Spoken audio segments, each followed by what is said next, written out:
Pertama-tama marilah kita minta syukur kepada Allah Subhanahu Wa Taala. Dengan izinnya dapat kita mengadakan majlis pada pagi ini di suasana bulan yang kita anggap bulan ini adalah bulan Tengkujuh, dan kita menghadapi di Pantai Timur ini setiap bulan Disember ialah monsoon season kita, dan kita juga syukur pada hari ini dikurniakan Allah Taala dengan cuaca sedemikian rupa, dan kita berharap akan berkekalan dan bermanfaat kepada negeri Kelantan.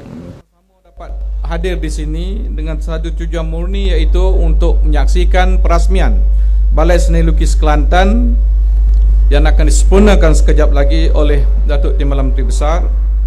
Bagi pihak Jawatankuasa Perbankan Museum Negeri Kelantan, saya dengan hormatnya mengalu-alukan semua hadirin hadirat yang sudah hadir pada hari ini sama-sama menyaksikan majlis pada pagi ini. Dan untuk sedikit pengetahuan kepada hadirin hadirat sekalian ialah kita juga melahirkan pelukis-pelukis terkenal di negeri Kelantan ini, seperti pada zaman dulu Tuan Haji Nik Mahmud Idris, Ismail Mak Husin, Ismail Kadir, Mustafa Yusof yang bersama-sama kita pada hari ini, dan ada juga Cikgu Mak Daud, dan ramai lagi pelukis-pelukis terkenal negeri Kelantan. Dan mungkin ramai yang kita tidak mengetahui bahawasanya negeri Kelantan ini terdapat berbagai-bagai museum, ya, yang disebutkan oleh Hamisi sekejap tadi ialah Museum Negeri, Museum Adat Istiadat Diraja Istana Johor, Museum Diraja Istana Batu, Museum Kraftangan, Museum Perang iaitu Ban Kerapu, Museum Islam, dan juga Museum Wow. Dan juga pada hari ini ada juga Balai Seni Lukis, dan juga ada Balai Senjata Melayu. Dan kita juga sedang merangka untuk menubuhkan satu lagi museum, kita panggil Museum Nelayan atau Museum Pertanian, yang akan diwujudkan khusus untuk generasi-generasi kita yang akan datang. Oleh kerana bangunan yang ada di hadapan kita ini buat pembaharuan peruntukan daripada kerajaan negeri, bangunan ini pernah menjadi pejabat takdir pemulihan tanah negeri Kelantan, menjadi pejabat kepada penasihat Inggeris yang terakhir di negeri Kelantan, dan lukisan-lukisan yang diolah dengan medium cat cair, cat minyak, lukisan batik melalui tema-tema seperti tema-temanya abstrak, sejarah, figuratif, dan keagamaan diberi keutamaan dalam pemilihan lukisan-lukisan dipamerkan. Untuk permulaan, ya, pada hari ini kita ada sebanyak lebih kurang 100 buah lukisan koleksi Perbankan Museum Negeri Kelantan yang dipamerkan pada hari ini. Dan Balai Seni Lukis ini juga akan mula dibuka pada orang ramai mulai hari ini, dan seterusnya kecuali hari Jumaat mulai jam 8.30 sehingga 5 petang. Bersempena dengan majlis perasmian pada hari ini, demonstrasi melukis dan pameran koleksi oleh Persatuan Seni Lukis Kelantan, Perseni, akan diadakan di tingkat atas bangunan ini, dan begitu juga dapat dimanfaatkan oleh anak-anak seni dan juga pelajar-pelajar daripada kolej-kolej, daripada universiti boleh berkunjung di sini dan boleh mengadakan bengkel-bengkel di sini pada satu masa kelak.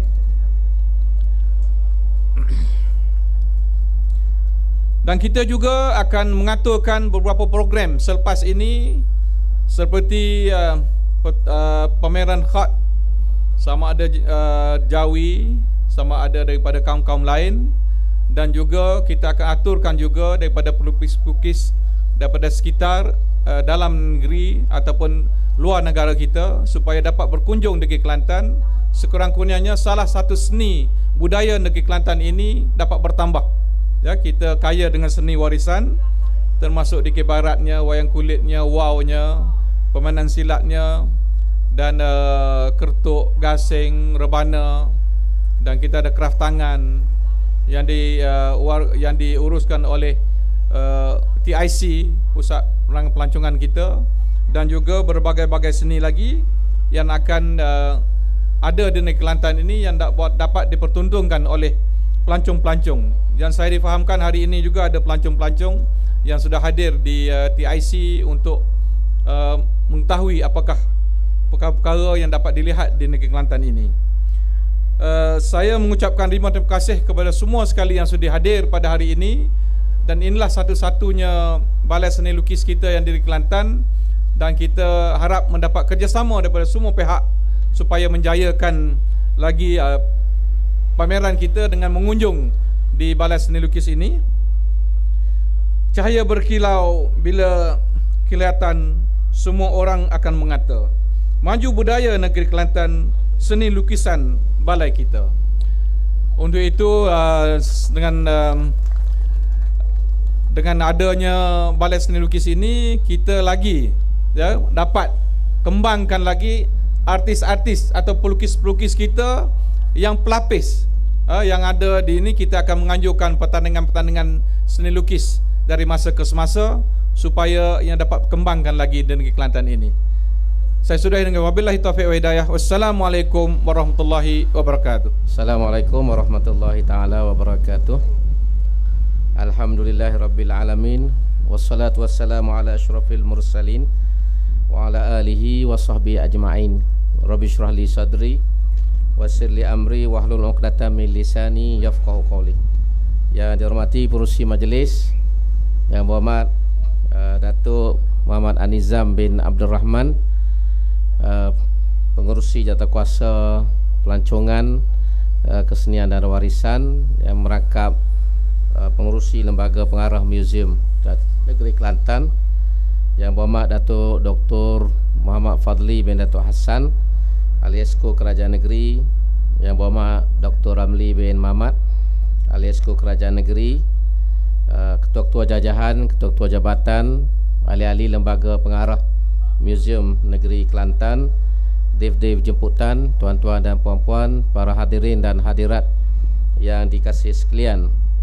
Terlebih dahulu saya memohon maaf daripada tuan-tuan dan puan-puan kerana kelewatan pukul 11, tetapi kerana saya ada mesyuarat pada pagi ini dan ada pertemuan yang memakan masa, jadi kehadiran saya agak lewat sikit pada pagi ini.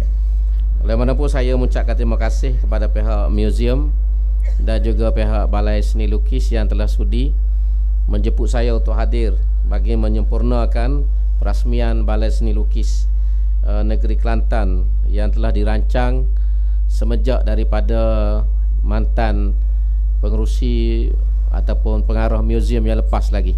Tetapi hari ini setelah melalui proses ubah suai, barulah dapat dirasmikan dengan secara sempurna pada pagi ini. Dan saya mengucapkan tahniah kepada pihak muzium kerana berjaya mewujudkan sebuah balai seni lukis, yang mana pada pandangan saya kewujudan Balai Seni Lukis Kelantan inilah suatu usaha yang penting dan amat bermakna, terutamanya kepada para pelukis yang merupakan anak Kelantan, semana disebut oleh Yang Berhormat Datuk Meja tadi, bahawa negeri Kelantan ini tidak kurang daripada pelukis-pelukis yang hebat dan pelukis-pelukis yang berbakat. Saya pernah melihat beberapa lukisan yang menarik yang telah dihasilkan oleh pelukis-pelukis negeri Kelantan. Jadi kewujudan Balai Seni Lukis ini diharapkan boleh memberi ruang kepada para pelukis ini untuk mempamerkan kebolehan-kebolehan mereka dan menjadi pendorong kepada para pelukis terutamanya yang baru untuk berkarya dan menghasilkan lukisan-lukisan yang hebat. Dan daripada sudut pandangan Islam sendiri, ialah seni ini merupakan suatu anugerah daripada Allah Subhanahu wa taala. Dan kita sendiri sebenarnya selalu, yang Tok Guru kita kata dulu, di Kelantan ni kita boleh buat belaka asal tidak bercanggah dengan agama kita. Itu asas yang paling mudah.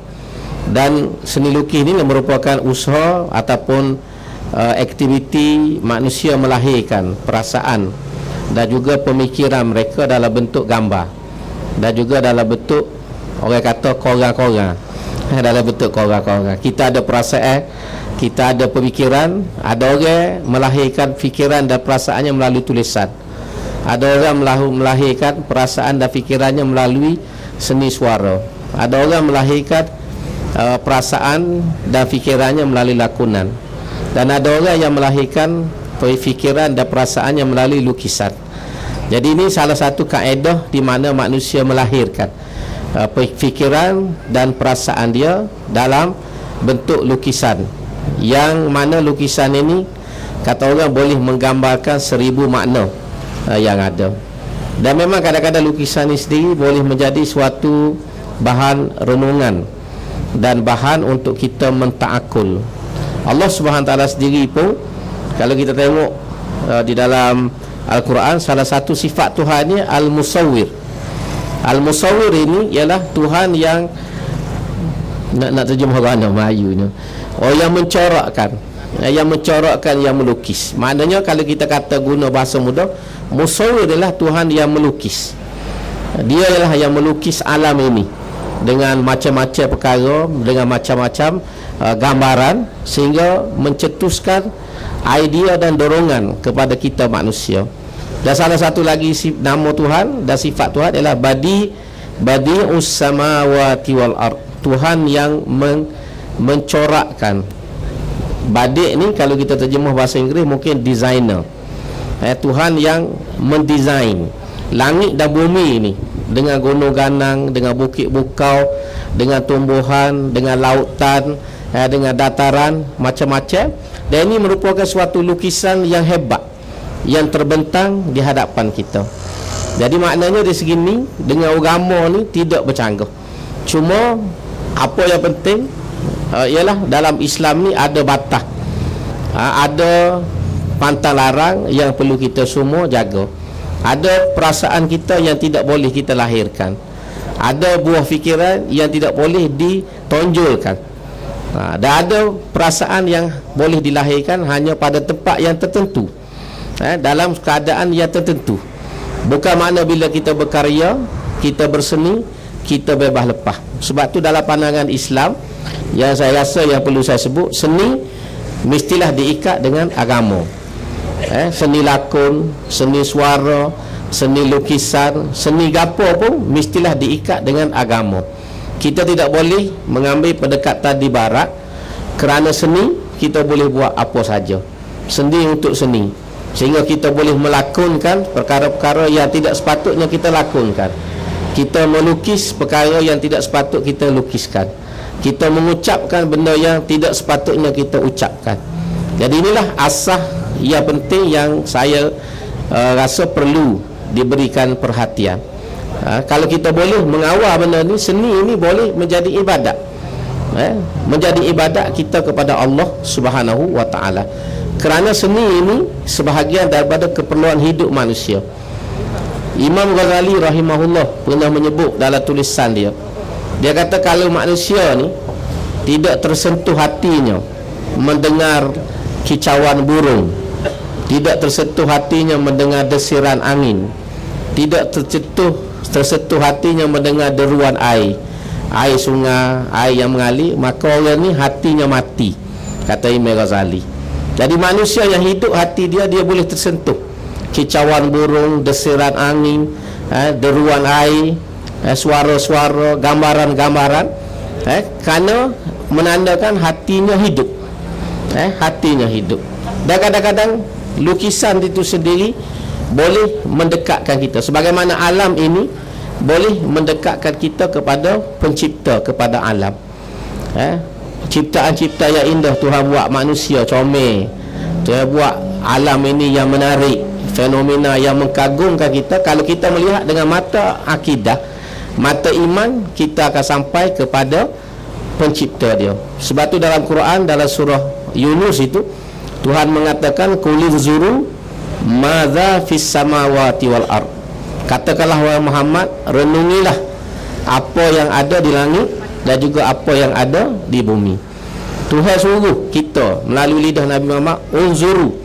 Qul, katakanlah Muhammad, unzuru, renungilah madza fis samawati wal ard, apa yang ada di langit dan apa yang ada di bumi.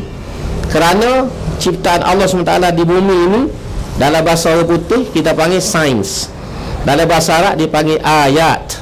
Ayat ini ialah ayatullah, tanda-tanda sains yang menunjukkan adanya pencipta. Macam kita kata ulama, macam kita nak pergi suatu tempat lah, kita nak pergi Kuala Lumpur, kita mencari signboard, kita mengikut signboard itu, Kuala Lumpur, kita akan sampai ke Kuala Lumpur. Tapi tidak ada orang yang berhenti di signboard. Orang melihat signboard tapi orang tak berhenti di signboard, walaupun di signboard itu ditulis Kuala Lumpur. Kerana signboard tu hanya menunjukkan arah saja, dia bukan tempat yang kita tuju. Jadi alam ini adalah ayatullah, tanda-tanda kewujudan dan kebesaran Allah Subhanahu wa taala. Manusia yang beriman, dia tidak berhenti dengan tanda-tanda, tetapi dia akan berjalan terus sehingga sampai kepada orang yang dicari, iaitulah Allah Subhanahu wa taala. Jadi ini contoh paling mudah pentingnya seni ini, gambaran-gambaran ini dalam kehidupan kita. Dan saya berharap seniman ini dalam semua aspek, seni lukis, seni lakon, seni suara, seni silat, seni apa pun, mestilah berkarya ini untuk mendekatkan diri kita kepada Allah Subhanahu wa taala, bukan berkarya semata-mata for the sake of arts, bukan kerana seni semata-mata seperti mana di barat. Sebab tu bila di barat, bila lukisan, ada lukisan bogel, new painting, kalau dia fotografi, new fotografi.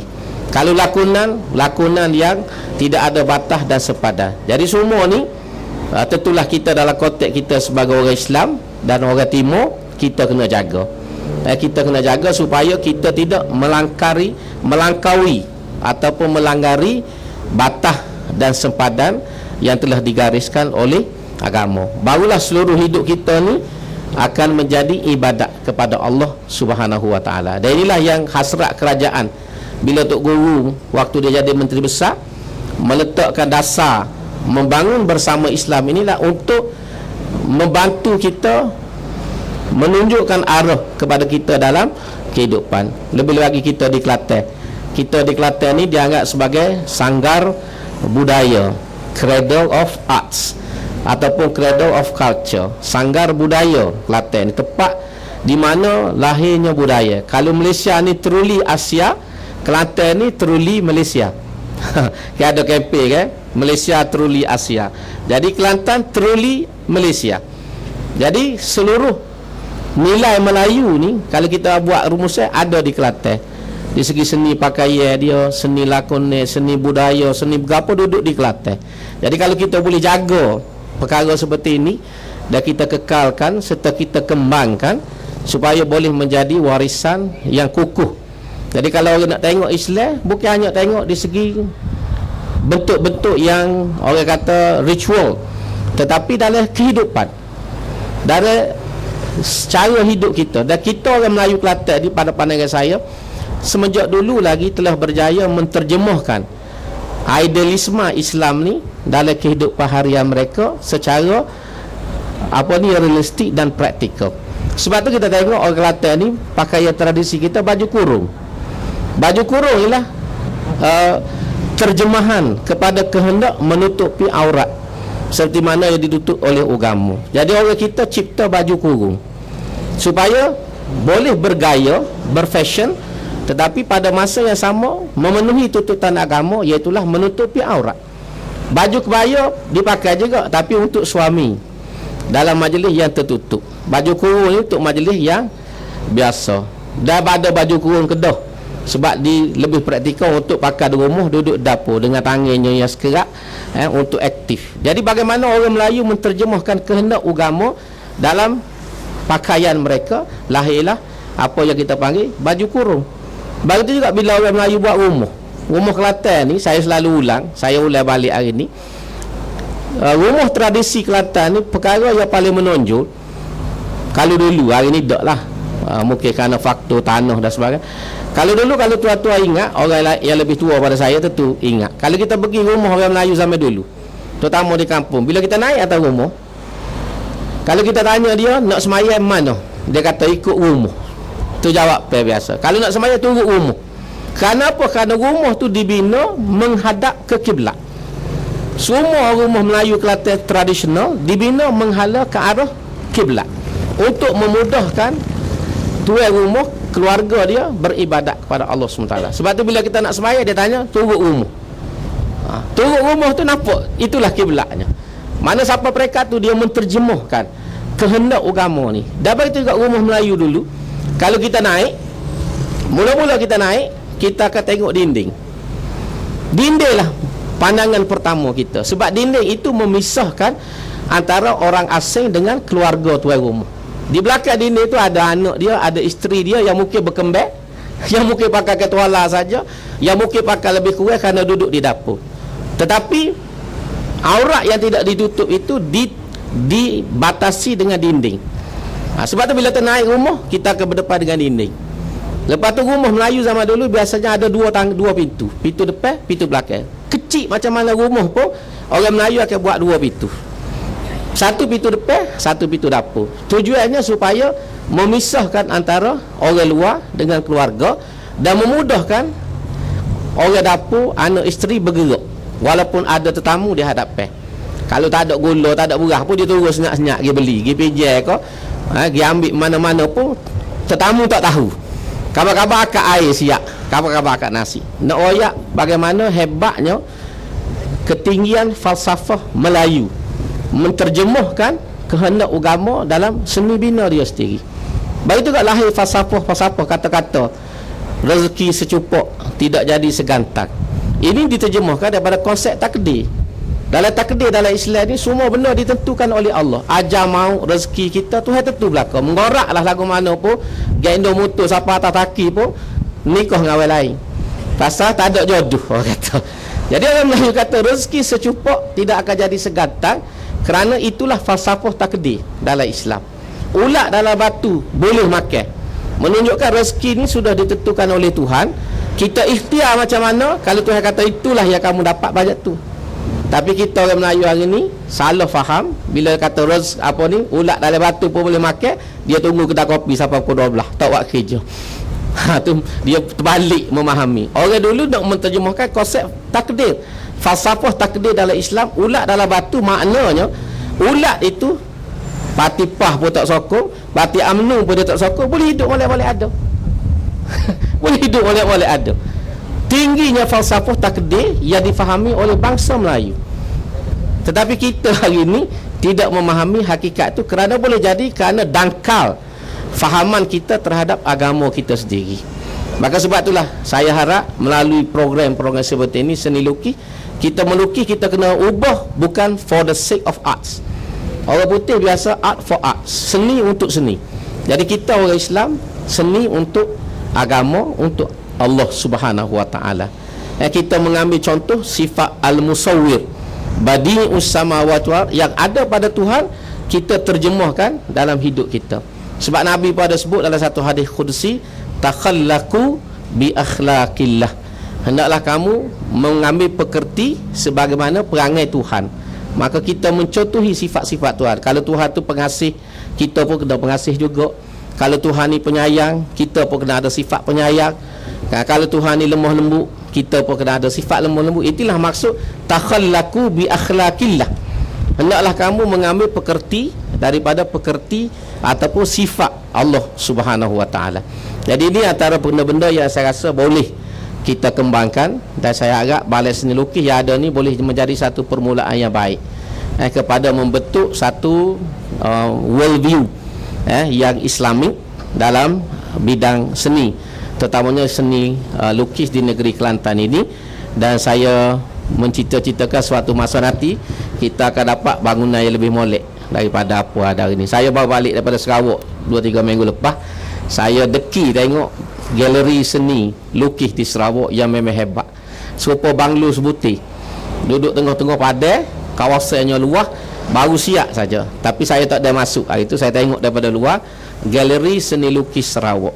Memang kalau kita Kelantan mungkin 10 tahun lagi lepas dapat royalty mungkin kita boleh kita boleh jadi ahli-ahli seni pun kena usahalah supaya Kelantan mendapat royalty, supaya tuan-tuan ada apa-apa boleh dapat satu galeri seni yang canggih, yang moden, tetapi menepati cita rasa tradisional Kelantan ni, insya-Allah.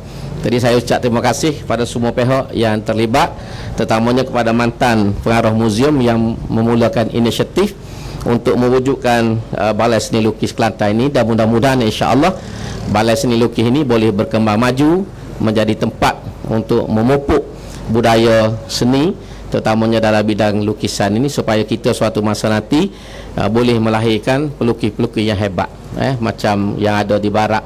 Harganya mahal sampai hari ni. Lukisan tak belah mana. Mona Lisa tu kak, lukisan Mona Lisa hari ni berapa harga dia? Orang berebut cari, padahal bukan comel, senyum pun reyok. Bahkan orang kata Mona Lisa ni tak tahu lelaki ke apa. Pengkritik, setengah pengkritik mengatakan lukisan Mona Lisa itu ialah pondan. Pondan, muka dia tidak wanita dan tidak lelaki, senyum pun tak kena. Orang kata siapa, tapi lukisan itu menjadi rebutan. Harganya tidak ternilai. Lukisan Mona Lisa itu sampai hari ni pun. Siapa lukis? Leonardo. Ya ke? Leonardo DiCaprio. Jadi itu sebagai contoh. Jadi mungkin suatu masa nanti kita boleh melahirkan lukisan yang hebat. 10 tahun, 20 tahun lagi akan menjadi karya seni yang mengkagumkan, lahir daripada hasil anak Kelantan, insya-Allah. Jadi dengan ini saya ucap terima kasih sekali lagi kepada semua pihak, dan dengan ucapan bismillahirrahmanirrahim, siru ala barakatillah, saya rasmikan Balai Seni Lukis Kelantan dengan doa semoga Allah Subhanahu wa taala memberkati kita semua. Aku qauli hadza wa astaghfirullahalazim li wa lakum. Wassalamualaikum warahmatullahi wabarakatuh. Minta pihak pres jauhi daripada bangunan depan tu. Kita takut ada kejutan di situ.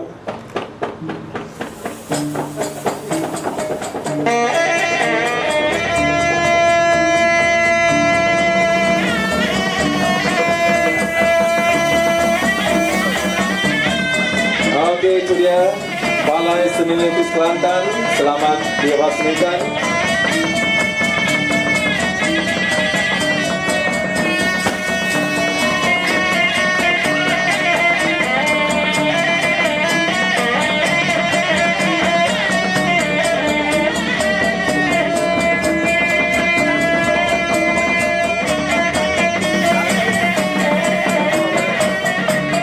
Sebuah lukisan yang memaparkan wajah-wajah yang berhormat Datuk Timbalan Menteri Besar Kelantan Muhammad Datuk Meja di hadapan bangunan Balai Seni Lukis Kelantan sebagai ketandaan kelancaran dan sebagai menghargai kehadiran yang berhormat Datuk Timbalan Menteri Besar Kelantan dalam majlis perasmian yang penuh gemilang pada pagi ini. Majlis dengan hormat mempersilakan Yang Berhormat Datuk Meja Bersara Haji Mat Anizam bin Abdul Rahman, Pengerusi Jabatan Kuasa Kebudayaan Pelancongan Warisan, merangkap pengerusi Perbadanan Muzium Kelantan untuk menyampaikan cenderamata istimewa kepada Yang Berhormat Datuk Haji Muhammad Ammar bin Abdullah. Mohon dipersilakan.